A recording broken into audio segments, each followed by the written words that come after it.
સુખ, શાંતિ, વૈભવ અને લક્ષ્મીની પ્રાપ્તિ માટેનું અદ્ભુત ચમત્કારિક અસલ વ્રત એટલે કે વૈભવલક્ષ્મી વ્રત.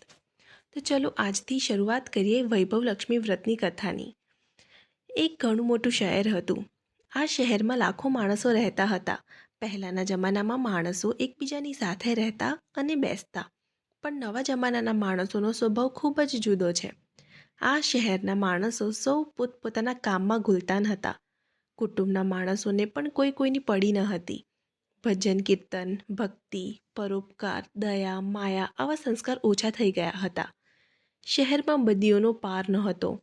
દારૂ, જુગાર, રેસ, સટ્ટો, વ્યાભિચારી, ચોરી વગેરે અનેક ગુનાઓ શહેરમાં બનતા હતા. કહેવત છે કે હજારો નિરાશામાં એક અમર આશા છુપાઈ છે. તેમ આટલી બધી બદીઓ છતાં શહેરમાં કોઈ સારા માણસો પણ રહેતા હોય છે. આવા સારા માણસોમાં શીલા અને તેના પતિનો સંસાર ગણાતો હતો. શીલા ધાર્મિક વૃત્તિની અને સંતોષી હતી. તેનો પતિ પણ વિવેકી અને સુશીલ હતો. શીલા અને તેનો પતિ ઈમાનદારીથી જીવતા હતા. તેઓ કોઈની નિંદા કુથલી કરતા ન હતા અને પ્રભુ ભજનમાં સુખેથી સમય પસાર કરતા હતા. એમનો સંસાર આદર્શ સંસાર હતો અને શહેરના લોકો એમના સંસારના વખાણ કરતા થાકતા ન હતા. શીલાનો સંસાર આવી રીતે સુખમાં ચાલી રહ્યો હતો. પણ કહ્યું છે ને કે કર્મની ગતિ ન્યારી છે. વિધાતાએ લખેલા લેખ કોઈ વાંચી શક્યું નથી. માણસનું ભાગ્ય ઘડીમાં રાજાને રંક બનાવે છે અને રંકને રાજા બનાવે છે. શીલાના પતિના આગલા જન્મના કાર્ય ભોગવવાના બાકી હશે તે તેને નબળી સોબત થઈ અને કહ્યું છે ને કે સોબત તેવી અસર. એ ન્યાયે તેને રાતોરાત કરોડપતિ થવાના સપના દેખાડવા માંડ્યા. આથી તે અવળે ધંધે ચડી ગયો અને કરોડપતિ થવાને બદલે રોડપતિ બની ગયો. યાને કે રસ્તે રખડતા ભિખારી જેવી તેની હાલત થઈ ગઈ. શહેરમાં દારૂ, જુગાર, સટ્ટો, રેસ, ચરસ, ગાંજો વગેરે બદીઓ બરાબર ફલી ફાલી હતી. તેમાં શીલાનો પતિ પણ ફસાયો. ભાઈબંધ દોસ્તો સાથે તેને દારૂ પીવાનો ચસ્કો લાગ્યો. રાતોરાત પૈસાદાર થવાના લોભે દોસ્તીની ચડામણીથી તેને રેસ, જુગાર વગેરે રમવાનો શોખ લાગ્યો. એટલે થોડા ઘણા બચેલા પૈસા, બૈરીના દાગીના બધું જ રેસ જુગારમાં ગુમાવી દીધું. આમ એક સમય એવો હતો કે સુશીલ પત્ની શીલા અને આનંદ કિલ્લોલથી રહેતો હતો અને પ્રભુ ભજનમાં સુખપૂર્વક સમય પસાર કરતો હતો. તેને બદલે ઘરમાં દરિદ્રતા અને ભૂખમરો ફેલાયા. ત્યાં સુખેથી ખાવા પીવાને બદલે તેને 2 ટંક ભોજનના પણ સાંસા પડવા લાગ્યા અને શીલાનો પતિની ગાળો ખાવાનો વખત આવી ગયો.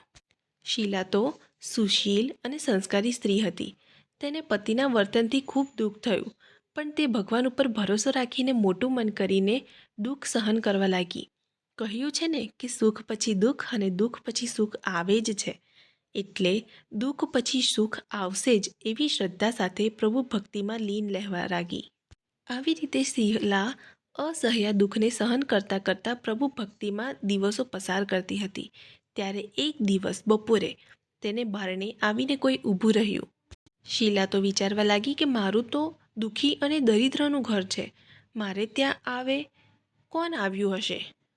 તેમ છતાં બારણે આવેલાનો આદર કરવા આવા આર્ય ધર્મના સંસ્કારથી રંગાયેલી હોય તેને ઊભા થઈને બારણું ઉઘાડ્યું. જોયું તો સામે એક માજી ઊભેલા હતા. માજી ઉંમરે મોટા દેખાતા હતા, પણ એમના ચહેરા પર અપાર તેજ નીતરતું હતું. એમની આંખોમાં જાણે અમૃત ઝરતું હતું. એમનો ભવ્ય ચહેરો કરુણા અને પ્રેમથી છલકાતો હતો. તેમને જોતાં જ શીલાના મનમાં અપાર શાંતિ વળી. જોકે તે માજીને ઓળખતી ન હતી, છતાં માજીને જોતાં જ તેના મનમાં આનંદ વ્યાપી ગયો હતો. તેણે માજીને આવકાર આપી ઘરમાં તેડ્યા અને એકમાત્ર રહેલી ફાટી તૂટી સાદડી પર સંકોચનથી બેસાડ્યા. માજીએ કહ્યું, કેમ શીલા, મને ઓળખી નહીં કે શું? શીલાએ સંકોચનથી કહ્યું, માં, તમને જોતાં જ હું આનંદ થાય છે, શાંતિ લાગે છે. એમ થાય છે કે જાણે ઘણા દિવસથી હું તમને જ શોધતી હતી. તે તમે જ છો. પણ કંઈ ઓળખાણ પડતી નથી માં. માજીએ હસીને કહ્યું, કેમ ભૂલી ગઈ? દર શુક્રવારે લક્ષ્મીજીના મંદિરમાં ભજન થાય છે, ત્યારે હું પણ ત્યાં જ આવું છું. ત્યાં દર શુક્રવારે આપણે મળીએ છીએ. પતિ અવળી લાઈને ચડી ગયો એટલે શીલા દુઃખી થઈ ગઈ હતી અને દુઃખીની મારી તે લક્ષ્મીજીના મંદિરે પણ જતી ન હતી. બહાર લોકો સાથે ભળતા તેને શરમ આવતી હતી. તેને યાદ કર્યું પણ માજી તેને યાદ ન આવતા હતા. આથી માજીએ કહ્યું, તું લક્ષ્મીજીના મંદિરમાં કેવા સરસ ભજન ગવડાવતી હતી. હમણાં તું દેખાતી નથી એટલે મને થયું કે કેમ આવતી નથી, કંઈ સાજી માંદી તો નહીં થઈ ગઈ ને? આમ વિચારીને હું તારી ખબર કાઢવા આવી છું. માજીના અતિ પ્રેમાળ શબ્દથી શીલાનું હૃદય પીગળી ગયું. તેની આંખમાં આંસુ આવી ગયા. માજી આગળ તે ધ્રુસકે ને ધ્રુસકે રડી પડી. આ જોઈ માજી તેની નજીક ગયા ને વાસે વાસે હાથ ફેરવીને સાંત્વના આપવા માંડ્યા. માજીએ કહ્યું, બહેન, સુખ અને દુઃખ તો તડકા અને છાંયડા જેવા છે. સુખ પછી દુઃખ આવે છે તેમ દુઃખ પછી સુખ પણ આવે જ છે. તું હૈયું ધીરજ રાખ અને તારા દુઃખની વાત મને કહે. તારું મન હળવું થશે અને દુઃખનો કોઈ ઉપાય પણ મળી આવશે. માજીની વાત સાંભળીને શીલાના મનને શાંતિ થઈ. તેને માજીને કહ્યું, માં, મારા સંસારમાં ખૂબ સુખ અને આનંદ હતા. પતિ પણ સુશીલ હતા. ભગવાનની કૃપાથી અમે પૈસે ટકે પણ અમને સંતોષ હતો. અમે શાંતિથી ખાઈ પીને ઈશ્વર ભક્તિમાં સમય પસાર કરતા હતા. પણ અમારું ભાગ્ય રૂઠ્યું હશે તે મારા પતિને ખરાબ સંગત થઈ ગઈ. ખરાબ સંગતને કારણે દારૂ, જુગાર, સટ્ટો, રેસ, ચરસ, ગાંજો વગેરે ખરાબ લતે ચડીને એમને બધું પાયમાલ કરી નાખ્યું છે અને અમે રસ્તાના ભિખારી જેવા થઈ ગયા છીએ. માજીએ કહ્યું, બહેન, સુખ પછી દુઃખ અને દુઃખ પછી સુખ તો આવ્યા જ કરે છે. વળી કહ્યું કે કર્મની ગતિ ન્યારી છે. દરેક માણસે કરેલા કર્મ તો ભોગવવા જ પડે છે. માટે તું ચિંતા ન કર. હવે તારા કર્મ ભોગવાઈ ચૂક્યા છે. તે સુખના દિવસો જરૂર આવશે. તું તો લક્ષ્મીજીની ભક્ત છે. મા લક્ષ્મીજી તો પ્રેમ અને કરુણાના અવતાર છે. પોતાના ભક્તો ઉપર એ હંમેશા દયાભાવ રાખે છે. માટે ધીરજ રાખીને તું મા લક્ષ્મીજીનું વ્રત કર, એટલે સૌ સારાવાના થશે. મા લક્ષ્મીજીનું વ્રત કરવાની વાત સાંભળીને શીલાના મોં પર ચમક આવી ગઈ. તેમને પૂછ્યું, મા લક્ષ્મીજીનું વ્રત કેવી રીતે થાય છે તે મને કહો. હું એ વ્રત જરૂરથી કરીશ. માજીએ કહ્યું, બહેન, મા લક્ષ્મીનું વ્રત તો બહુ જ સહેલું છે. એને વરદલક્ષ્મી વ્રત અથવા વૈભવલક્ષ્મી વ્રત કહેવાય છે. આ વ્રત કરનારના મનની તમામ આશા પૂરી થાય છે અને તે સુખ અને સંપત્તિ અને યશ પ્રાપ્ત કરે છે. આમ કહીને માજીએ વૈભવલક્ષ્મી વ્રતની વિધિ કહેવા માંડી. બહેન, વૈભવલક્ષ્મી વ્રત આમ તો સીધું સાદું વ્રત છે, પરંતુ ઘણા લોકો આ વ્રત ખોટી રીતે કરે છે એટલે તેનું ફળ મળતું નથી. ઘણા લોકો કહે છે કે સોનાના દાગીનાનું હળદર કંકુથી પૂજન કર્યું એટલે વ્રત થઈ ગયું, પણ એવું નથી. વ્રત તો હંમેશા વિધિપૂર્વક અને શાસ્ત્રીય રીતે કરવા જોઈએ, તો જ તેનું ફળ મળે છે. સોનાના દાગીનાનું પૂજન કરવાથી જ તેનું ફળ મળતું હોય તો બધા જ આજે લાખોપતિ ના બની ગયા હોય. સાચી વાત એ છે કે સોનાના દાગીનાનું વિધિ પ્રમાણે અને શાસ્ત્રીય રીતે પૂજન કરવું જોઈએ. વ્રતની ઉજવણી પણ વિધિસર શાસ્ત્રીય રીતે જ કરવી જોઈએ, તો જ વૈભવલક્ષ્મી વ્રતનું ફળ મળે છે. આ વ્રત દર શુક્રવારે કરવું. વ્રત કરનારને નાહી ધોઈને સ્વચ્છ કપડાં પહેરવા અને મનમાં જય લક્ષ્મીમાં એમ બોલવું. કોઈની નિંદા કરવી નહીં. દીવાબત્તી ટાણે હાથ પગ ધોઈ એક પાટલો ઢાળીને પૂર્વ દિશા તરફ મોં કરીને બેસવું અને પાટલો ગોઠવવો. તેના પર ધોયેલો સ્વચ્છ રૂમાલ પાથરવો. તેના પર ચોખાની નાની ઢગલી કરવી. તે ઢગલી પર પાણીનો ભરેલો તાંબાનો લોટો મૂકવો. લોટા પર નાની વાટકીમાં એક સોનાનો દાગીનો મૂકવો. સોનાનો દાગીનો ન હોય તો ચાંદીની વસ્તુ મૂકવી અને તે પણ ન હોય તો સેંકડો રૂપિયો પણ ચાલે. પછી ઘીનો દીવો કરી અગરબત્તી સળગાવવી. મા લક્ષ્મીના ઘણા સ્વરૂપ છે. વળી મા લક્ષ્મી શ્રી યંત્રથી જ રીઝે છે. એટલે વૈભવલક્ષ્મી વ્રત કરનારે પ્રથમ શ્રી યંત્ર અને લક્ષ્મીજીના વિવિધ સ્વરૂપના સાચા હૃદયથી દર્શન કરવા. ત્યાર પછી જ લક્ષ્મી સ્તવનનો પાઠ કરવો. ત્યાર પછી વાટકીમાંના દાગીના કે રૂપિયાને હળદર, કંકુ અને ચોખાથી ચઢાવી અને પૂજા કરવી અને લાલ રંગનું ફૂલ ચડાવવું. સાંજે બનાવેલી કોઈ પણ મીઠી વસ્તુ પ્રસાદમાં ધરાવવી. ન બનાવી હોય તો ગોળ અથવા સાકળ પણ ચાલે. પછી આરતી ઉતારવી અને 11 વાર સાચા હૃદયથી જય માં લક્ષ્મી બોલવું. પછી પ્રસાદ વહેંચવો. ત્યારબાદ વાટકી માનો દાગીનો કે રૂપિયો કાઢી લેવો. લોટાનું પાણી તુલસી ક્યારે રેડી દેવું અને ચોખા પક્ષીને ચણમાં નાખી દેવા. આમ શાસ્ત્રીય વિધિથી વ્રત કરવાથી તેનું ફળ અચૂક જ મળે છે. આ વ્રતના પ્રભાવથી સાધડા પ્રકારના દુઃખ દૂર થઈ ધનની રીલમછેલ થાય છે. સંતાન ન હોય તો સંતાન પ્રાપ્તિ થાય છે.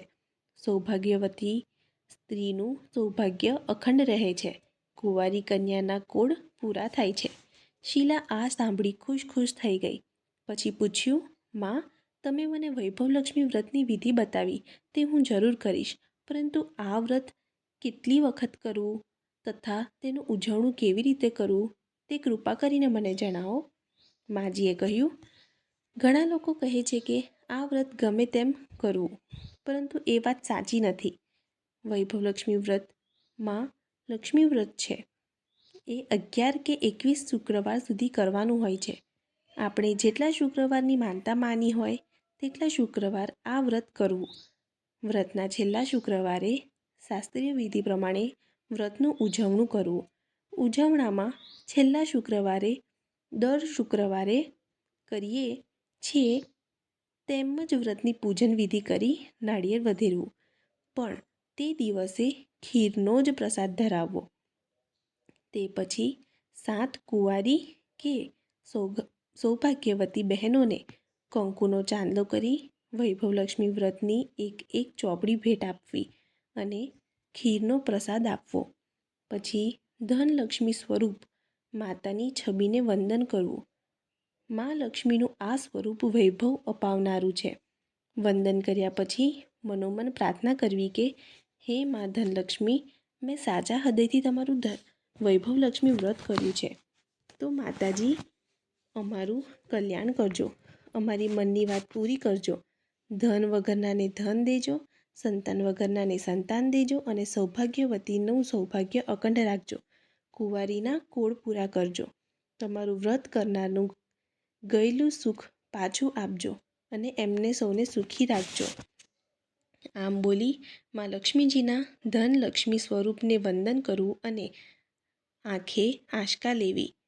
માજી પાસેથી વૈભવલક્ષ્મી વ્રતની વિધિ સાંભળી શીલાએ આંખો બંધ કરી મનમાં ને મનમાં ત્યારે જ સંકલ્પ કર્યો કે હું પણ માજીના કહ્યા પ્રમાણે શ્રદ્ધાથી વિધિપૂર્વક અને શાસ્ત્રીય રીતે વૈભવલક્ષ્મી વ્રત કરીશ. 21 શુક્રવાર સુધી કરીશ અને તેનું શાસ્ત્રીય વિધિથી ઉજવણું કરીશ. શીલાએ સંકલ્પ કરીને આંખો ખોલી તો કોઈ મળે ખરું? તે નવાઈ પામી કે માજી ક્યાં ગયા? આ માજી તો બીજું કોઈ નહીં પણ સાક્ષાત લક્ષ્મીમાં જ હતા. શીલા લક્ષ્મીમાંની ભક્ત હતી એટલે તેઓ ભક્તને રસ્તો બતાવવા માજીનું સ્વરૂપ લઈને શીલા પાસે આવ્યા હતા. બીજે જ દિવસે શુક્રવાર હતો. સવારે નાહી ધોઈને મનમાં ને મનમાં શ્રદ્ધાથી તેને જય માં લક્ષ્મીનું રટન કરવા માંડ્યું. આખો દિવસ કોઈની નિંદા કુથલી કરી નહીં અને સાંજ પડી અને દીવાટાણું થયું એટલે હાથ પગ ધોઈ શીલા તો પૂર્વ દિશા તરફ મોં કરીને બેસી ગઈ. ઘરમાં સોનાના દાગીના તો ગણ્યા હતા, પણ પતિદેવ ખરાબ સોબતે ચડીને બધા જ દાગીના ગીરવે મૂકી દીધા હતા. છતાં નામાંકની જળ રહી ગઈ હતી. તે કાઢીને ધોઈને તેને વાટકીમાં મૂકી. સામે પાટલા પર રૂમાલ પાથરી ઉપર ચોખાની નાની ઢગલી કરી અને તાંબાનો પાણી ભરેલો લોટો મૂક્યો અને તેના પર જળ વાટકી મૂકી. પછી માજીએ જે વિધિ બતાવી તે પ્રમાણે વૈભવલક્ષ્મી વ્રત કર્યું. ઘરમાં ચપટી ખાંડ હતી તો પ્રસાદ ધરાવ્યો અને જ્યાં તે એ પ્રસાદ પતિને ખવડાવ્યો ત્યાં જ પતિના સ્વભાવમાં ફરક પડ્યો. તે દિવસે તેના પતિએ તેને મારઝૂડ કરી નહીં અને તેને ઘણો આનંદ થયો. શીલાએ પૂરી શ્રદ્ધા ભક્તિથી 21 શુક્રવાર સુધી વૈભવલક્ષ્મી વ્રત કર્યું. 21મા શુક્રવારે માજીના કહ્યા મુજબ ઉજવણું કરી 7 સ્ત્રીઓને વૈભવલક્ષ્મી વ્રતની 7 ચોપડી ભેટ આપી. પછી માજીના ધનલક્ષ્મી સ્વરૂપની છબીનો વંદન કરી ભાવથી મનોમન પ્રાર્થના કરી કે હે મા ધનલક્ષ્મી, મેં તમારા વૈભવલક્ષ્મી વ્રતની માનતા માનેલી તે વ્રત આજે પૂરું કરું છું. હે મા, અમારું કલ્યાણ કરજો, અમારા મનની વાત પૂરી કરજો. ધન વગરનાને ધન દેજો, સંતાન વગરનાને સંતાન દેજો, સૌભાગ્યવતીનું સૌભાગ્ય અખંડ રાખજો અને કુંવારીના કોળ પૂરા કરજો. અમારું વ્રત કરનારનું ગયેલું સુખ પાછું આપજો અને સૌને સુખી કરજો. આમ બોલીને લક્ષ્મીજીના ધન લક્ષ્મી સ્વરૂપની છબીને વંદન કરી આંખે આંચકા લગાડી. આ રીતે શાસ્ત્રીય વિધિપૂર્વક શીલાએ શ્રદ્ધાથી વ્રત કર્યું અને તરત જ તેને ફળ મળ્યું. તેનો પતિ જે ખરાબ સોબતે ચડી ગયો હતો તે એકદમ સુધરી ગયો અને પુષ્કળ મહેનત કરી કામ ધંધો કરવા લાગ્યો. માં લક્ષ્મીજીના વૈભવ લક્ષ્મી વ્રતના પ્રભાવથી તેને ધાર્યાથી વધુ નફો થવા લાગ્યો. તેણે તરત જ શીલાના ગીરવે મૂકેલા દાગીના છોડાવી લીધા. ઘરમાં ધનની રેલમછેલ થઈ ગઈ. ફરી તે સુશીલ અને ધાર્મિક બની ગયો. ઘરમાં ફરી પહેલાંના જેવું સુખ શાંતિ છવાઈ ગયું. વૈભવલક્ષ્મી વ્રતનો આ પ્રભાવ જોઈ મોહલ્લાની બહેનોએ પણ શાસ્ત્રીય વિધિપૂર્વક વૈભવલક્ષ્મી વ્રત કરવા માંડી. હે મા લક્ષ્મીમાં, તમે જેવા શીલાને ફળ્યા તેવા સૌને ફળજો. સૌના મનની વાત પૂરી કરજો. સૌને સુખ શાંતિ આપજો. જય ધનલક્ષ્મીમાં, જય વૈભવલક્ષ્મીમાં.